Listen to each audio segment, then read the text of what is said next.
And, we got to experiment, play around. I remember one dish, I had zero concept of like, kind of what ingredients were. I had no idea what chipotle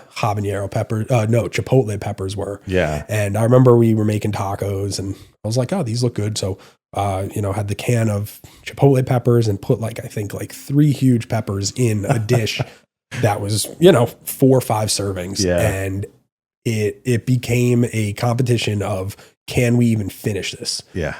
It was probably one of the worst things I've eaten, but still a lot of fun. It's an experience. You got the story now, so that's awesome. Exactly.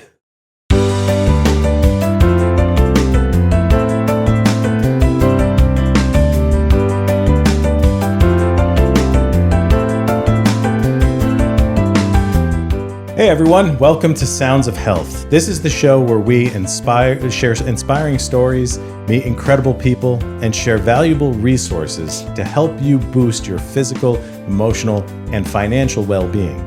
I'm your host, Dave McNiven, and today I'm excited to welcome our guest, Joshua Wexler, the founder and owner of Honey Plate, where they believe that the foundation of a truly nourishing meal begins with the ingredients themselves. Josh, welcome to the show. Hey, thanks, David. Really appreciate you having me. Yeah, we're so excited to have you here. I know you and I have known each other probably just over a year now. Yeah, probably a little longer, at least in the peripheries of, the events from, Yeah, so we met with the Entrepreneurs Organization. We'll talk about that in a little while as well. But it's been so interesting in that process, hearing about your business. And I feel like in the time I've known you, you've been through just a really amazing transition. And a rebrand, a new website, all these things. So I'm really excited to talk to you about all of that. Yeah. Want to share whatever you need. I think it's definitely been through a lot with it. A lot of good learning. Yeah, I can say. So yeah, I feel like I've, we've been through it all. That's fantastic. So first, what I'd like to ask is just kind of what your background is. I don't even know, where you're from, what brought you to what you're doing today. Yeah. So I'm from here in Connecticut, right out of Orange. So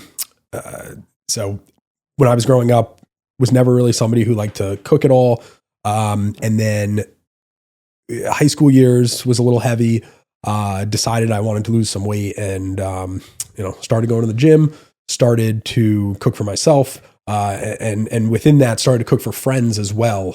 It'd be as opposed to us going out to eat over the weekends, I'd have friends over, we'd all cook a meal together, could, kind of control that, what was going into it. And we had a really good time. And during that time I was working at a sports store. I ended up losing 50 pounds, and every day, or every, weekend when I would go to work, I'd tell my boss like, oh, we made this. And then one day he just said like, you ever think about going to culinary school? And I hadn't, and kind of clicked for me a little bit. I think I like this. I know nothing about it. So I decided to check out a couple culinary schools, went to Johnson Wales, up in Rhode Island, got a dual degree in culinary nutrition. Worked in some restaurants, realized how much I didn't like the restaurant scene itself, just because it's definitely a faster pace. Yeah, not an easy business. I definitely like more of the control where what's going on, more from like that catering side, production, manufacturing almost.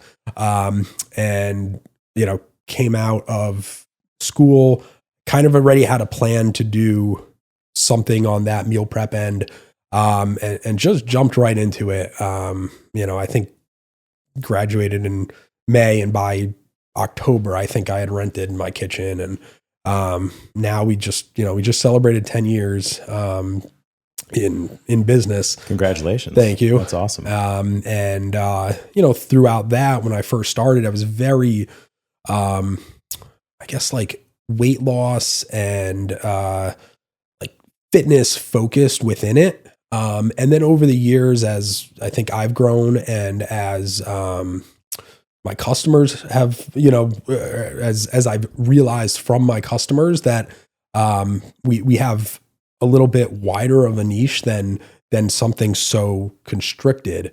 And that's what caused me to start thinking a little beyond Edibolic Kitchen.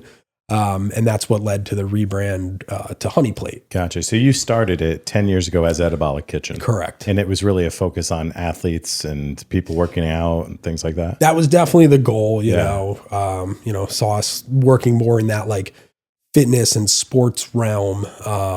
And then we definitely did a lot on the weight loss side. You know, we did a lot. We still have custom meals, but like we were really into the custom meals where like, you know, you can choose a protein, a carb, veg, and then any size within that. But during that time, we also had a lot of people who really just wanted something they could trust and they knew what was in it. That makes sense.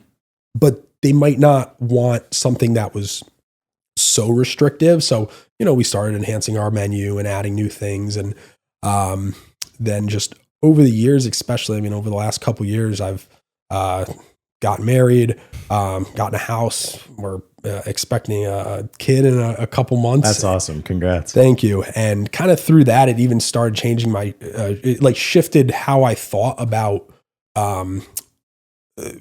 how my business could just be beneficial to people, like what the value was that we would bring in, you know, and started to look at it where it's like, you know, the bigger picture is that convenience factor. And then that people can trust what we're putting in our meals. Right. You know, so it really had me take a deeper look into the ingredients, the quality of what we're sourcing, you know, really trying to push as hard as we can to get something that is, or at least work towards more sustainability. And that's definitely more of the direction we're going towards nowadays. Can I chime in here for a second here? Yeah, sure. I'm fascinated by the impetus of you jumping into food awareness. You said you lost 50 pounds. Yeah. And what was the catalyst of that? What was the sudden change that happened? Because that is remarkable. I think more than anything, it was probably a consciousness of, you know, something needed to change. And, you know, the commitment to going to the gym 5 days a week and having that be unwavering probably for about 12 or 14 years, it was definitely a huge piece. And then you throw in the healthy eating on top of it, and it just made it a lot easier to accomplish and then also to sustain.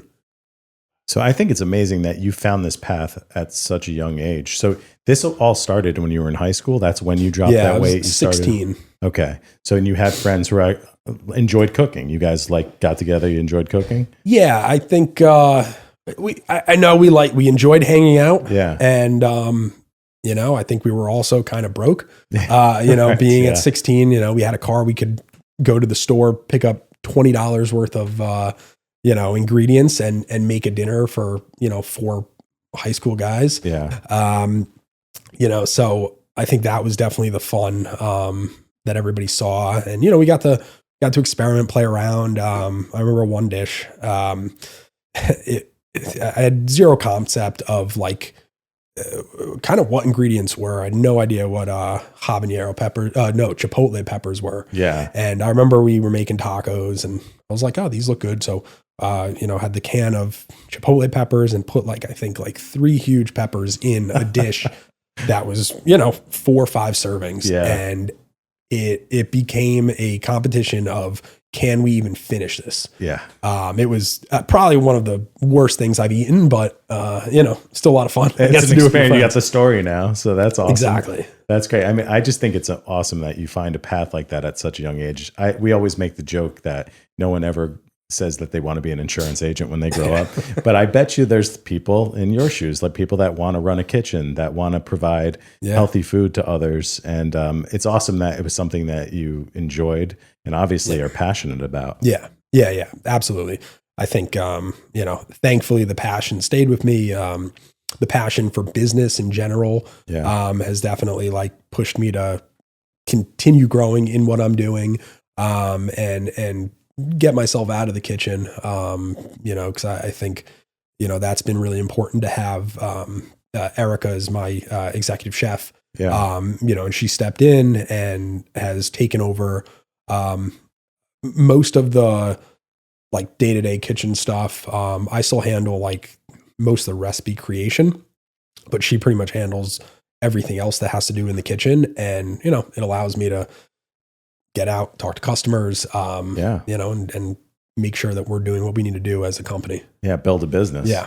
Yeah. How many people do you think go to culinary school and come out? I mean, I guess owning a restaurant is really being an entrepreneur, right? Yeah. But, you know, are there people, do you get that sense of that community when you were in school they're driven to kind of go out there and have their own business? I think some definitely are. I think some also go to culinary school and realize it's not for them. Yeah, sure. Definitely saw a lot of that, which honestly is fine. You know, it's a tough industry. And then if you're going in with zero experience, you know, it's a scary thing to see, like, you know, how strict you have to be and kind of like what you have to keep pace with. You know, the cool thing about Johnson & Wales was it was a business school first, and then it became a really renowned culinary school. And they even had a culinary entrepreneurship program. Oh, that's awesome. Which is not what I went for. But I went for the nutrition side because I really wanted that piece. But a lot of people went for the entrepreneurship side. And obviously through that, you know, not that you're expected to go on to a business, but it definitely opens up a lot more doors and understanding to what you're getting yourself involved in when it comes to food businesses. That's amazing. Yeah. I mean, it's funny because I think that's what, at least from my perspective, that's what EO is doing for me. You know, I didn't go to business school. I started out as an actor and then somehow, you know, got into this insurance business. But the entrepreneurs organization that we're both a part of, I feel like it's almost like my business school, right? It opens my eyes up to so many different things, providing a lot of value in just kind of the structure of how to build a business, and also having people like yourself that, you know, you and I are in a group together now. Yeah. We get to kind of work with each other and help each other to grow our businesses. Yeah, I would say that's one of the best things that I've experienced from EO, beyond just the learning. Like, I mean, it's definitely pushed me to go beyond just what, you know, you think you know about business. But even just having a room full of people who have been through a lot of this stuff, or are going through the same stuff and really understand it. You know, probably, you know, for the first 8 years of business, like one of the hardest things was I didn't have anybody to relate to. So I didn't have anybody to, you know, I talked to my dad a lot. I talked to my wife a lot, but you know, there's kind of some capacity that they have as people not in business. So to be able to get like firsthand experience from the EO group has been amazing. Yeah, you know, you know, sometimes it's how to do something. Other times it's, you know, to maybe not worry so much about, you know, certain instances. Right. Yeah. And it's amazing to see like across industries, so many different types of businesses, all with the same problems. Yeah. You know, yeah. It's just, it is. you're never really alone at all. Yeah. It's funny to listen to the conversation sometimes at the meetings. Definitely. Yeah. It's been a real big impact in my business, and I know in yours as well. So that's great. Yeah, I've been enjoying it. That's great. So you just kind of came through this rebrand of the business, right? Yeah. I mean, I would even say we're still going through it right now. Yeah. You know, there's so many pieces to figure out, and, you know, it really comes down to planning. And I think knowing myself, like I'm not the most well-planned person when it comes to things. So, really putting the time in. I mean, I think back in January of last year, I knew I wanted to make a change to our business, but I didn't know what exactly that was going to be, because I knew the direction. I knew we needed something that was not so, I don't know if you want to call it scientific or not so niche. As far as the name? As far as the name and just the identity of who we are. Sure. But I literally didn't figure out what I kind of thought that business growth could be until about July. And then from July we didn't actually launch the relaunch until November. Okay. So it was a lot of like planning Yeah. throughout that time period of, just trying to figure out what we were going to do so that we can still provide like the best service to our customers and grow to more customers. And it seems like the whole idea behind it too, it was informed by your own personal experience and your growth in your personal life. Yeah, absolutely. I mean, I think part of it's like finding that time to go to the gym, finding the time to, even eat healthy all the time is tough as it is for anybody else. And if me being somebody who literally provides food, if I'm having trouble with that, then other people who aren't even in this realm are going to have the same issues. And it's like, how can I solve a problem for those people who are experiencing that? I think that's great. And I think the audience for your business is so huge because of that. Yeah. Because you can talk to single people who are running businesses or building a career. You can talk to people who are just starting their families. You're going to see yourself as soon as that baby comes. Yeah. It gets a little bit more challenging to keep up with everything. We've just, I guess, kind of relaunched our family style meals. And I mean, literally, within the last day or two, I've really been talking with my wife because we're getting ready for a baby in maybe 4 to 8 weeks. And, big concern is like, okay, we need to make sure that we have everything we need food wise so that like, we're going to be tied down. And because of that, it's like, okay, like, yeah, this is a problem that other people are experiencing. It's a new problem to us, but like, how do we let people know that there's a solution just to the family style where you can get, 4 servings of a meal together. You're not just getting one meal, you're getting it for your whole family. You can heat it up and, it's ready to go in a few minutes. And you don't have to worry about, going to the store or getting something on Uber and, not knowing where it's coming from. Yeah. So yeah, that's amazing. So let's talk more specifically about what you're doing with the business. Like, first of all, I know that there's a lot of meal systems out there now, right? Yeah. So what is it that's setting you guys apart? And then what are all the things that you do provide? Yeah. Yeah. So, I mean, our biggest focus is that quality, really making sure that everything that's going into the meal is sourced properly to the best of our ability. We're looking into partnerships with more local purveyors, farms, and really vetting out what the food is that's going into these containers. The other big piece is we're a local business. We're delivering to Connecticut. That like what you're getting from us is coming from within 30, 40 miles away. We're not shipping across the US. We're not shipping in boxes getting delivered by UPS or another delivery service. It's coming hand delivered from our store right in West Haven. I'm in the kitchen cooking sometimes. We've got a really good team, cooking everything. And we really have that transparency of what's going on. And then another big piece is we're really on top of the calories and the macros that are going into the meals. I'm not trying to like limit per se, but at the same time, like I know it's important to people to have all that stuff on, and everything that we make is run through our nutrition software first. And it gets all the ingredients, all the allergens, and then all the macros. Wow, that's amazing. We're putting, out on the site and on the meal containers. So for people that are really tracking all of those things, they can do that with Absolutely. Those meals. Yeah. That's really incredible. So you have a physical location in West Haven? Yeah. So our kitchen where we produce everything out of is right in West Haven. We've got about a 4,000 square foot commercial kitchen that we've been, I think, there for about 8 years now. That's awesome. And how big is the group that's working with you? We're at about 12 right now, give or take, a couple part-time drivers. Oh, wow. Yeah. That's also, there's chefs and then drivers. Yeah. We've got chefs, drivers, got some great kind of like auxiliary hands in there, jumping back and forth through dish. I have a fantastic virtual assistant now that's been a That's real big awesome, help.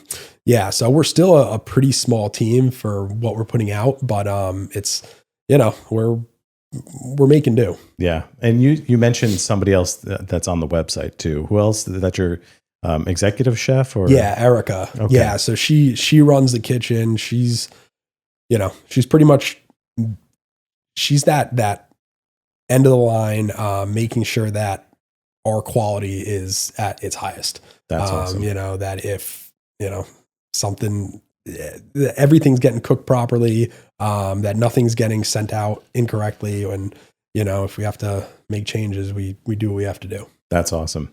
And I did notice also that you also have fridges. What is that program? Yeah. So, we have fresh vending fridges that, we've partnered with some different locations. So, we've had we're in some of the police stations, like let's say New Haven Police Station. We house a fresh vending fridge that we stock on a weekly basis. A couple times a week, we'll go in and stock. And it's pretty much like you go up, you swipe.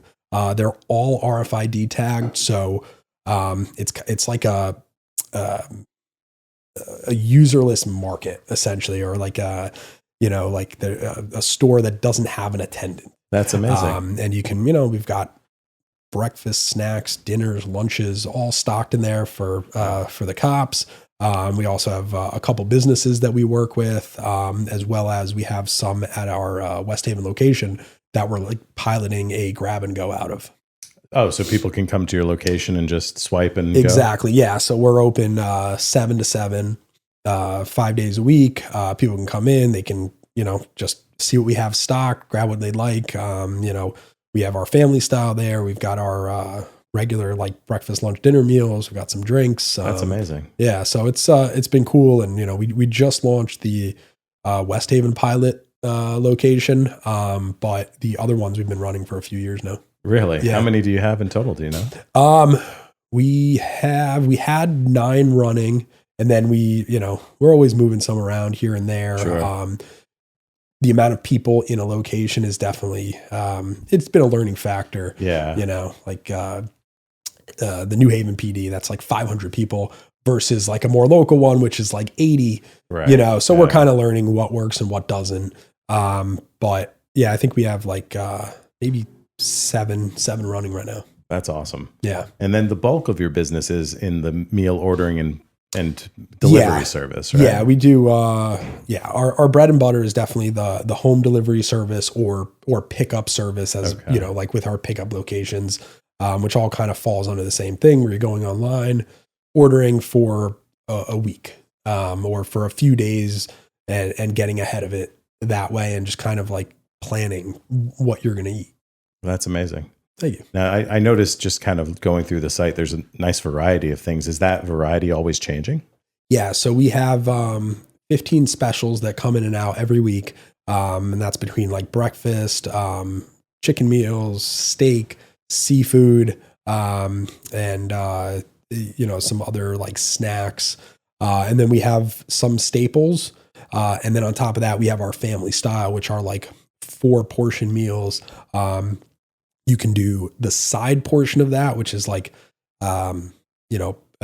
portions of steamed broccoli, or you can get that full meal, which would be our crispy steak tips, where it would come with the steak tips, the roasted potatoes, the broccoli, kind of all as one dinner that you can then just heat up, serve to your family. That's awesome. Yeah. It's been that's been really cool. So is it a subscription service, or is it a one-off? I'm hungry, I'm going to order something. So I'd say definitely not a one-off style service. That's more what we're going for with the grab and go. It's hey, one, I want to get ahead for the week, or 2, I forgot to grab something tonight, or I forgot to order, so I'm going to grab a meal from the grab and go.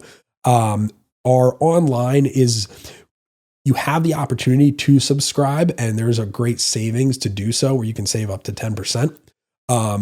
But it's more of a planned out service, where we're not like Uber, where you're going to just say, okay, I want something and get it within 30, 40 minutes. Yeah. Yeah. You're thinking ahead. Exactly. So how far in advance are you making your orders? So for Mondays, we need the orders in by Friday night. Okay. So a few days ahead. Okay. Gotcha. And can you set it up for a week or however long you want to? Yeah, absolutely. So like the subscription works where you can set it up every single week, and you can also see weeks ahead what those menus are going to be. So you can go in and, you can plan a month in advance and pick every single week that you'd like to have the meals delivered, and then skip certain weeks if you know you're going to be away or, you're not going to need it. Right. Gotcha. Awesome. So where can people find you? Honeyplate.com is the best spot because you'll see our most up-to-date menus. And then, stop our West Haven location, 867 Jones Hill Road. Definitely check out our grab and go. So people can come in during those operating hours. Yep. Okay. Yeah. 7 to 7, stop on in. We don't have anybody up front there, but you can always ring the bell and somebody would be happy to help you. But it's a pretty easy system. Literally you can go, you can see, right on each machine what we have stocked. Swipe your card, grab it, and you're good. That's awesome. Yeah. We're going to come by at some point. And please do. For sure. That'd be awesome. I'm in West Haven a lot. So yeah, that'd be great. That's awesome. So it sounds like you have this incredible business going. So we definitely want to help you spread the word about it. Thank you. What we usually do is, toward the end of the episode, we talk about what are those daily practices you have. So back, when you were younger and you first started on this journey, you said you dropped 50 pounds. You mentioned that it was a combination, right, of exercise. What would you say? 5 days a week? You were 5 days a week in the gym. About it. Yep. And then the nutrition played a major role. Yeah. Yeah. Yep. So are you still going to the gym like that, or not as much as I would like to? Yeah. And that's changed probably over the last year or two. I hate to say that things get in the way, but I've definitely, felt what life can do. Nothing in a bad way, but just, with, getting a house, getting a wife, getting a dog, having a business that, requires a lot of work. Yeah. I'm up really early, 4:30 every day, in work by 5. And I usually find myself kind of just riding through the day at work, having trouble leaving. One of the things that I was really enjoying was, we live close to the beach. So I'm able to take my dog daily on a walk. And we're going through construction right now. So, we aren't even living nearby. Yeah. So we're not near the beach, and, definitely feeling the loss of that ability to kind of, get an hour walk in every day. Yeah. It makes a difference. So it's, it's definitely something I'm still navigating through. But, all part of why I see such an advantage to, what we do as a service, because I can really feel more than ever, that need for convenience. Yeah. You're your own best customer. Yeah. You need somebody to provide all of that to you. Exactly. Yeah. That's great. So is there anything you're holding on to, like anything that you are practicing or something you want to get back to in order to maintain your health? Yeah, I mean, I think the consistency in going to the gym is definitely top tier for me. Yeah. I'm a habitual person, so if I break a habit, it's hard to continue with something until I'm back into the habit. I will say one of the things I really do like to do is have dinners at home, with whether it's just me and my wife or, me and my wife and family. I find that being able to sit down and have those kind of reset me a little bit, kind of takes me out of the work mentality and has me kind of think about, other things besides just business. Yeah. So that's been a really valuable thing. That's awesome. I think as you're building your family too, those meals at home are huge. Yeah. It's important just for the health of your family and the dynamics, not to mention just trying to eat well, know, and not putting all the crap that's out there. Oh, absolutely. Yeah, no, it is. I mean, I certainly enjoy going out to eat and ordering in. I'm a food guy. It's definitely something that I enjoy.